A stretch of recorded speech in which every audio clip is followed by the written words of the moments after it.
New York-based tenor saxophonist and composer Jed Levy has released 10 records as a leader, including the Italian Suite, Rain, Travelogue, One Night at the Catano, Everin's Explorations, Gateway, Mood Ellington, Round and Round, Sleight of Hand, and Good People. As a composer, his work has appeared on the albums by Mike Clark, Blueprints of Jazz Volume 1, Ron McClure Quartet, Age of Peace, Don Friedman, My Foolish Heart, Ron McClure, Match Point, Mike Clark, Actual Proof, Mike Clark, Paul Jackson, Conjunction, on the Headhunters' Evolution Revolution, Eddie Henderson's Dark Shadows, and Upper Austrian Jazz Orchestra's You Got My Wife, But I Got Your Dog. The name of the new record is Faces and Places, and the personnel is Luis Perdomo on piano, Alvester Garnett on the drums, and Peter Slavov on bass, and of course yours truly, Jed Levy, on the saxophone. We are here to talk about some of Jed's favorite and most influential saxophone records. And he's pulled out a bunch of really cool records, and we're going to have a good time chatting. So what's first, Jed? Well, being a tenor saxophonist, the first person, of course, I have to discuss is the great Coleman Hawkins. Now, Coleman Hawkins' his career trajectory, in terms of this country, most people know him from Body and Soul and then on.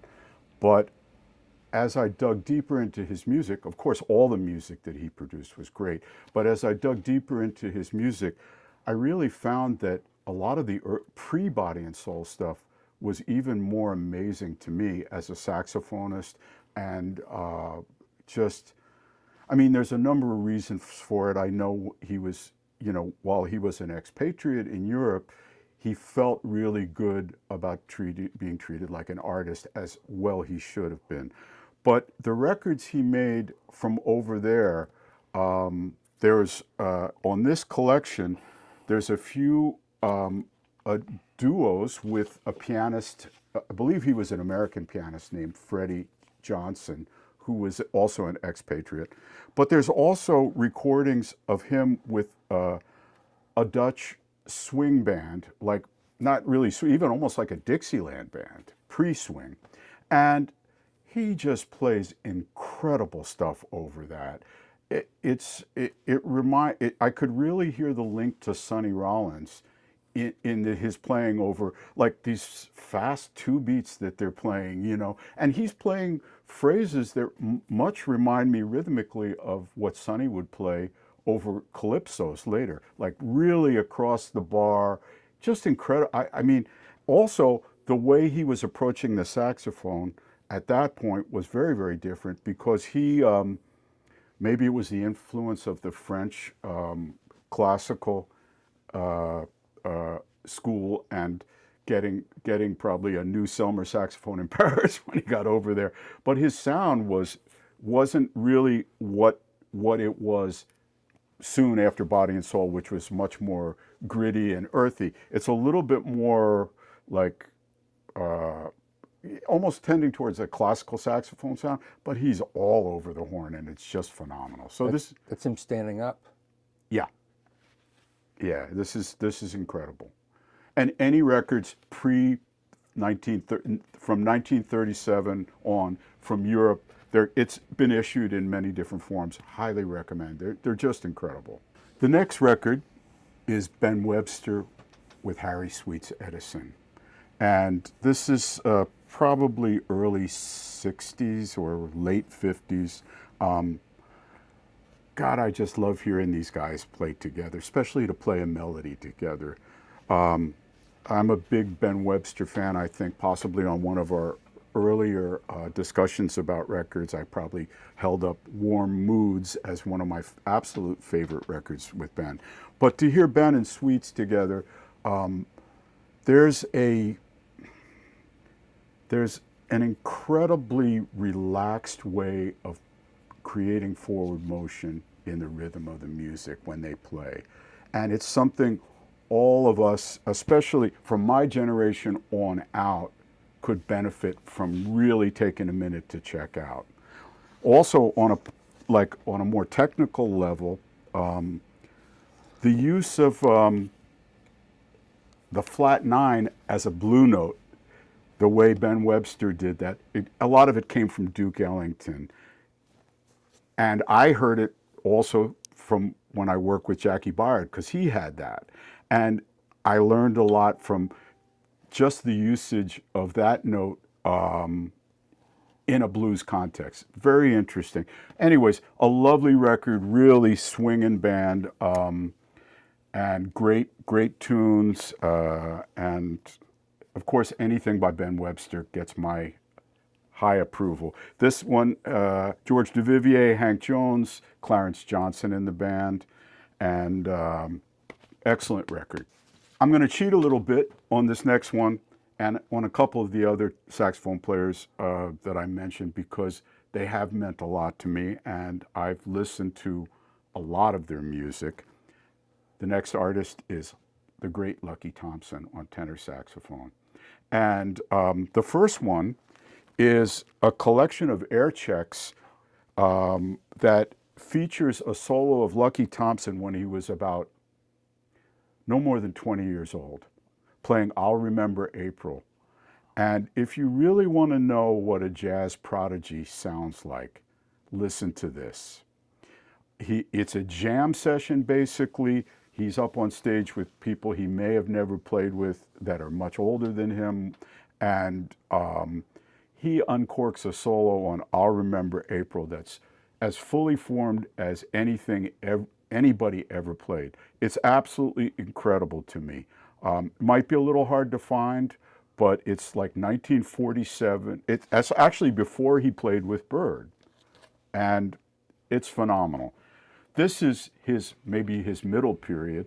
This is a record I actually picked up in Paris. I think it was originally on the Vogue label with all French musicians.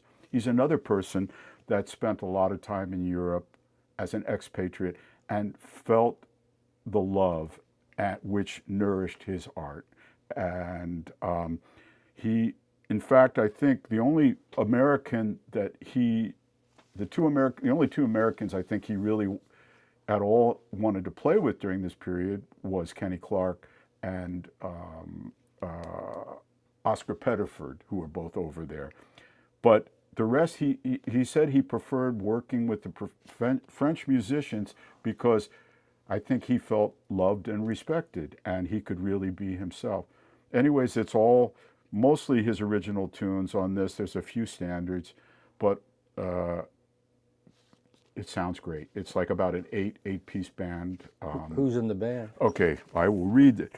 Roger Guerin on trumpet, Benny Vasseur trombone, Teddy Hamline alto saxophone, Jean-Louis Chaton and Lucky Thompson on tenor saxophone, William Bukaya bass, Henry Renaud, who of course most people know, on piano, Benoit Kierson bass, and Roger Paraboshi drums. I only recognize Roger Guerin, the first guy. Yeah, Wow. The Henri Renaud is he's pretty well known as well. Right. But it almost doesn't matter with an artist like Lucky, because he basically molds the music to his aesthetic, and these guys were totally into that, and I think he really did appreciate that they gave him that kind of respect. Why is he not as lionized as some other players on sax, you think? I mean, I came to him late. I would say that possibly two things. He would, from what I've read, I can't speak, this is only speculation on my part, and I'm always reticent to do that. But I did read, he didn't take any BS. That's one thing. He wouldn't play ball with the industry as it was at the time. And also, I think he was, he just was his own man, let's put it like that. And he didn't always fit in maybe with the right people or socially, but he was, remember, he grew up with Milt Jackson. Some of his first records are with Milt. Milt brought him, I probably connected him with Charlie Parker or vice versa, but they all played with Charlie Parker at that same period in the 40s. So he had his people, and I can't say why it didn't catch on. Maybe because his sound harkened back to the older school of tenor. I don't know, but for me, look, it's just beautiful. This is the Modern Jazz Quartet at Music Inn, featuring Sonny Rollins. Of course, what more can I say about Sonny Rollins? I think everything that I've ever heard of his, I've gotten a great deal from him. There's all periods, just an incredible saxophonist, improviser, conceptual artist, all of them. I chose this one because, well, he's, let's say he's not the leader, and it's one of the few sort of sideman appearances of him.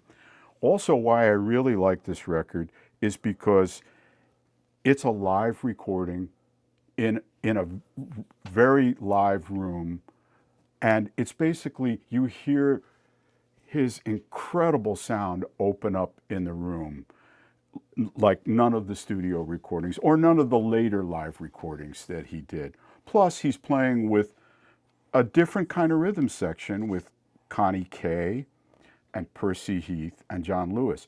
Very quiet, very understated, and it brings out another part of his character. It's very, I wouldn't say romantic, but there's something different about this record than any of the other ones. So I just thought I could, I could pick every Sonny Rollins record I own and say, yeah, I'd like to sing about this one. But this one, maybe a lot of people aren't as hip to his playing on it. And so there you go. Where was the Music Inn? That was up in the Berkshires. It was associated with the Tanglewood Music Festival. Not there anymore. I don't think this is, or it's certainly not used for what it once was, but the Lenox School of Jazz, where John Lewis was probably one of the fountainheads of that, but all these different people. Ornette and Don Cherry were students there early on. Huh. And as well as, I think, Steve Kuhn was there during that period, and lots of other interesting players that came through there. But it's a beautiful, like, natural wood-sounding room, and I just love the way the tenor opens up in the room. And he doesn't have to play hard to play over the drums because Connie Kay is just tipping, and it's beautiful. So excellent. That's my Sonny Rollins. Gene Ammons, another fantastic saxophonist with a very unique and original sound. I chose this record because it's very much unlike a lot of his records. He is basically playing spirituals with just an organ player and maybe and some drums, but it doesn't even say who. Yeah, bass and drums and organ, but it doesn't even say who. But he is preaching like crazy on this record. It's just, as I've gotten older, just to hear people on this level relay a melody there's just so much in that you can sort of take, like, I don't play like any of these people that I'm talking about. I live in a world much more of today. But I listen to these because there's a human level of musicality and depth that I find nourishing. Then I make my own conclusions about notes and rhythms and all that. But I would love to be able to sing a melody like somebody like this. So, Gene Ammons. Benny Golson, take a number from 1 to 10. Another wonderful tenor player, and you've noticed these are all tenor players so far, but I do have an alto player to get to. This is a really interesting record. I'm a big fan of Benny Golson's from his Blakey days, of course, and on through all his own works. This is probably about the middle of his career, and it's a concept record, which normally I abhor the concept of a concept record. But this is so beautifully executed. Take a number from 1 to 10. It's 10 tunes. Each tune, he adds a player. So the first tune is solo saxophone. The next tune is a duet, him and the bass player Tommy Williams. He keeps adding players until he gets to a 10-tet. And the playing is great, the writing is great. The whole idea of this record is just fantastic. And boy, what a sound Benny has. You know, he had just, I mean, it's, you know, very much related to somebody like Lucky Thompson and Don Byas. I should say that although I'm trying to give as wide a spread as I can, I'm going to leave out so many people. Please forgive me. This is just a cross section that I can do for you today. Well, this is great because it's such different records. Yeah, it's not. I tried to. Train. I tried to center on things that maybe people hadn't heard before, and when I heard them, they really struck me. So Benny Golson, take a number from 1 to 10. The next record is by the great Paul Gonsalves of Duke Ellington fame. This is called Cleopatra Feelin Jazzy. Paul didn't make that many records under his own name, and to me this is probably my favorite one because of the cast that he surrounded himself with. Roy Haynes on drums, Hank Jones on piano, Kenny Burrell on guitar, and I believe it's Richard Davis. I might be wrong about that, so please excuse me. Great playing by all, and the tunes are wonderful. There's a tune which I recorded on here. I did a CD of all kind of off the beaten track Ellington tunes called Mood Ellington. And we recorded one of the tunes from here that Duke Ellington wrote called Action in Alexandria. And this might be the only recording of it I know.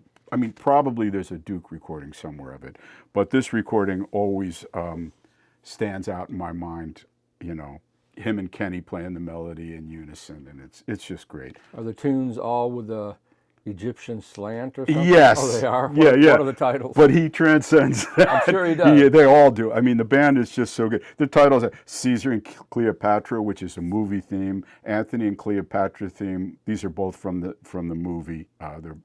And Blues for Liz, I guess she meant Liz Taylor. Kenny Burrell wrote that. Cleo's Blues, which is Paul Gonsalves, Action in Alexandria, Duke Ellington.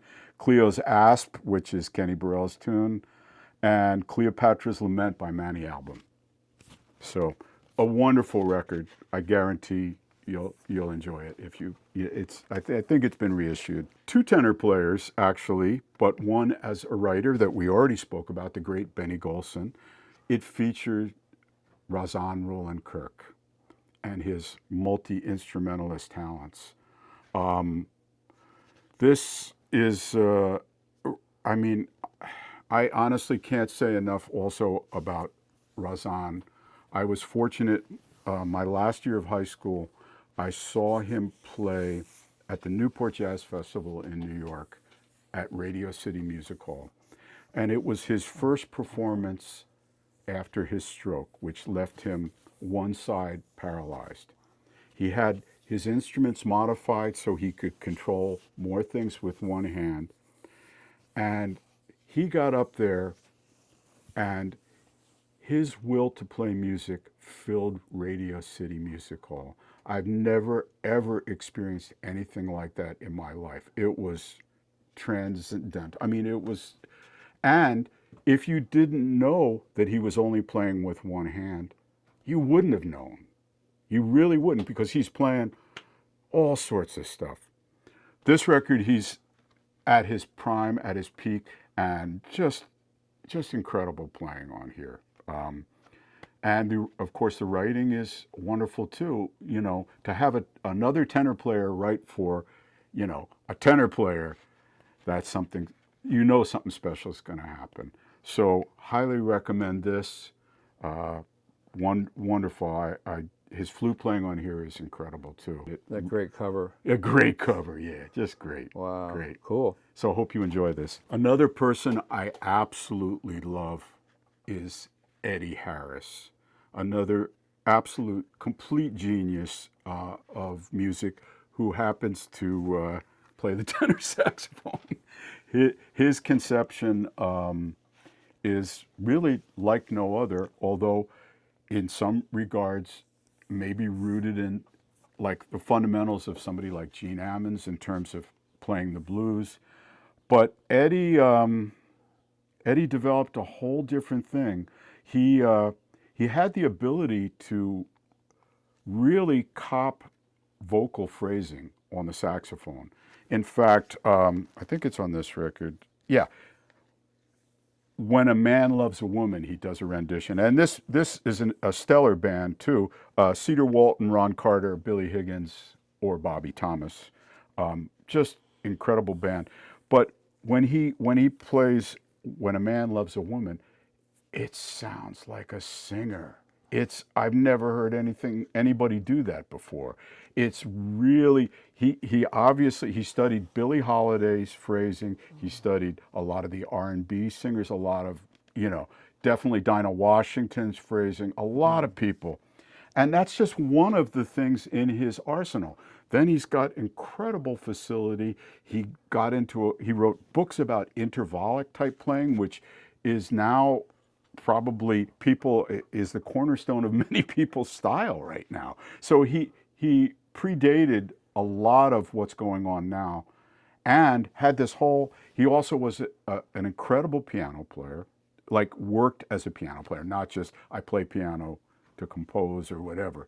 He performed as a piano player, and recently I heard a recording of him playing piano. This was live, like probably in the 70s.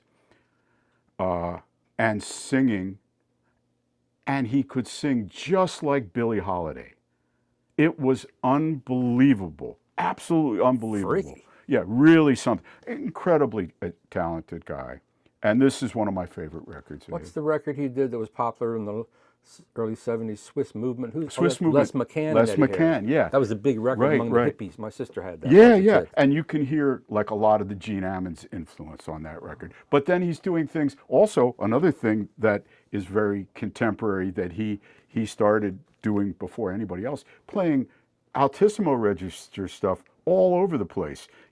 People like Mark Turner have exploited that to great avail, but he was into that long before any of this. Wow. So yeah, that's kind of why I like looking at records or recordings or people from this era, because I like to see where a lot of this stuff came from, rather than like, as much as I respect my contemporaries or even the young people that are younger than me, I'd rather kind of come to my own conclusions after listening. Like, it's like, you read the classics, right? And everybody interprets James Joyce or the Bible or any of it. They all interpret it their own way. And we've had a lot of art created out of like people like looking at masterpieces and saying, well, this is what I see in this is what I get out of it. So the same thing for me. I tend to listen to guys from a different era. Not that I ever want to play just like that or could play just like that, but to get something that maybe my generation even missed a little bit. So Eddie Harris.